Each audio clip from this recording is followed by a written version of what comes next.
اصل محبت یہی ہے، اصل عمل یہی ہے.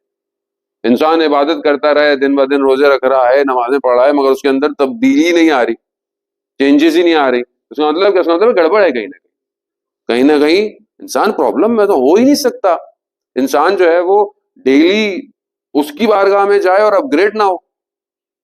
اور وہ کتنی خوبصورت حدیث ہے عزیزان محترم کہ جب کوئی خدا سے محبت کرتا ہے، خدا اس سے محبت کرتا ہے، اور جس سے خدا محبت کر لے تو خدا جو ہے وہ ملائکہ اور ہر سماوات اور سکان، ہر کائنات کے ذرے ذرے کو بتا دیتا ہے کہ یہ خدا کا محبوب ہے.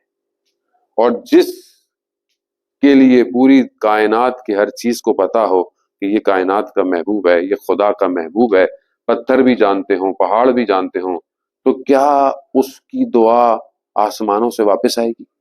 نہیں آئے گی. تو ہاتھ اٹھائے گا، اس کی دعا پوری ہو جائے گی. عزیزان محترم، مگر اس کی بارگاہ میں جانا ضروری ہے. امیر المومنین سے بڑا مضبوط تو کوئی ہستی نہیں ہے. امیر المومنین سے عبادت گزار اور عبد صالح اور انسان کامل کوئی بھی نہیں ہے، مگر پھر بھی مولا کائنات آپ دیکھیں خدا کی بارگاہ میں کس طرح گریا کرتے ہیں، کس طرح گڑ گڑاتے ہیں. مانا جاتے امیر المومنین آپ پڑھتے ہیں، دعائے کمیل آپ پڑھتے ہیں، مانا جاتے شعبانیہ بھی یہ جو ہے وہ مولا کائنات پڑھتے تھے. خوب آپ دیکھیں کہ جتنا آدمی بڑھتا چلا جاتا ہے اتنا وہ خدا کی بارگاہ میں جھکتا چلا جاتا ہے. ماہ رمضان ہمیں یہی اپرچونٹی دے رہا ہے کہ ہم بہرحال اپنے آپ کو خدا کے قریب کریں. اور یہ قریب تبھی ہوگا کہ جب ہم پریکٹیکلی اپنی لائف میں چینجز دیکھیں. یہاں سے جانے کے بعد دن میں ہمارے کردار میں تبدیلی آئے، ہم ایک دوسرے کے ساتھ ہمارا بیہیویئر بہتر ہونا چاہیے. مثال کے طور پر جس آدمی کو پتا ہے کہ دنیا میں تھوڑے دن رہنا ہے، وہ ایک دوسرے سے ناراض نہیں ہوتا، وہ ایک دوسرے سے حسد نہیں کرتا، وہ ایک دوسرے سے جلن نہیں کرتا. ویسے بھی آپ جانتے ہیں کہ جو مومن ہے میرات المومن ہے. مومن کا کیا ہے؟ آئینہ ہے، میرر ہے.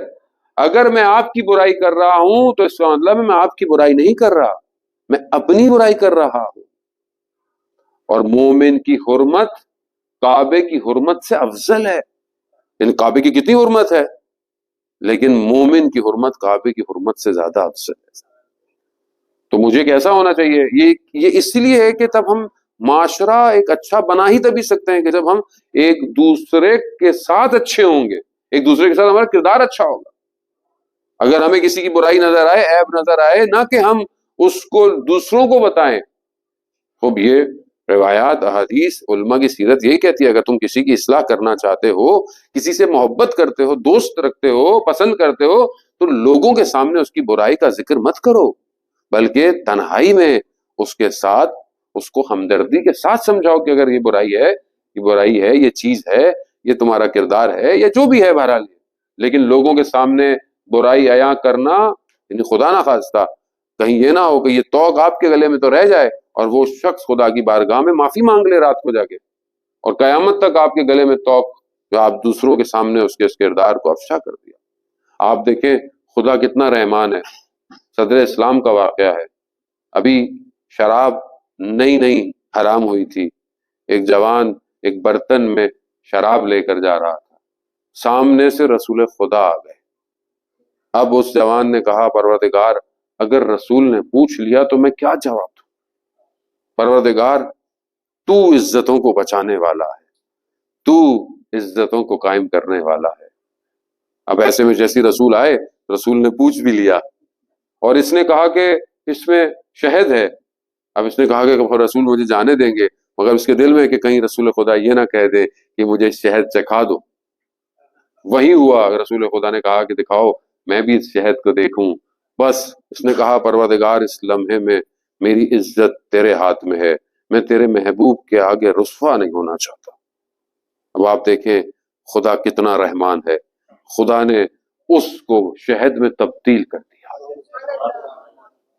وہ حبیب کے سامنے، خدا حبیب کے سامنے بھی نہیں چاہتا، حالانکہ حبیب رحمت للعالمین ہے.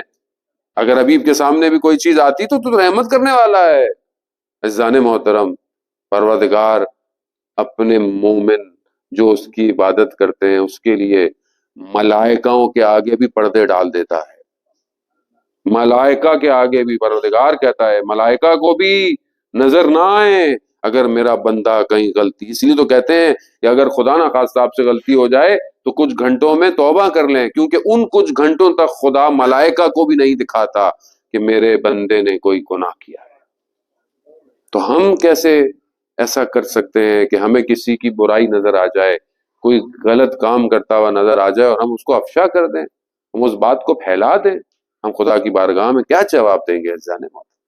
جب خدا ستار العیوب ہے، یعنی عیبوں کو چھپانے والا ہے، تو میں کون ہوں جو لوگوں کے عیبوں کو، اگر میرے عیب خدا بتا دے لوگوں کو، میں کیا کروں گا؟ تو محبت کا تقاضا یہی ہے، محبت بہت ساری کمیوں کو پورا کر دیتی ہے۔ خدا بھی تو یہی ہے کہ خدا ہی تو کہتا ہے کہ اگر تم میرے کم دیے ہوئے پر راضی ہو جاؤ تو میں تمہارے کم عمل پہ بھی راضی ہو جاؤں۔ تو اگر خدا میرے نقائص کو چھپا رہا ہے، کیوں چھپاتا ہے؟ محبت کی وجہ سے۔ خدا کہتا ہے خوب آؤ تم عبادت کرو، آؤ میں تمہاری عبادت کو قبول کروں۔ اولا میری عبادت کیسی ہے؟ میری عبادت میں دنیا کے خیالات ہیں، میری عبادت میں کوئی کانپنا نہیں ہے۔ میری نماز کو آیت اللہ بہجت جیسی نماز تھوڑی ہے، آیت اللہ عظمہ بہجت کہ جن کی عبادت سیرہ معصومین پر ہے۔ آپ خود سوچیں کہ امام معصوم کیسی عبادت کرتے تھے، کہ جب جو ہے وہ واقعہ ہے کہ امام سجاد علیہ الصلوۃ والسلام، اللہ صلی اللہ علیہ وسلم، امام عبادت میں ہیں اور امام کی ابا جو ہے وہ ہٹ گئی تھوڑی سی، نماز کے بعد راوی نے کہا مولا آپ کی ابا جو ہے وہ ہٹ گئی تھی، آپ کو توجہ نہیں دی آپ۔ تو امام فرماتے ہیں مگر تمہیں نہیں پتا میں کس کے سامنے حاضر تھا، کس کے آگے حاضر تھا، میں اس کے آگے اپنی طرف توجہ دوں گا۔ تو راوی کہتا ہے مولا پھر ہماری نمازوں کا کیا ہوگا، ہماری نمازیں تو ایسی نہیں ہیں۔ تو اس لیے امام نے کہا کہ تم نوافل مستحبات پڑھ کر اپنی نمازوں کی کمیوں کو پورا کرو۔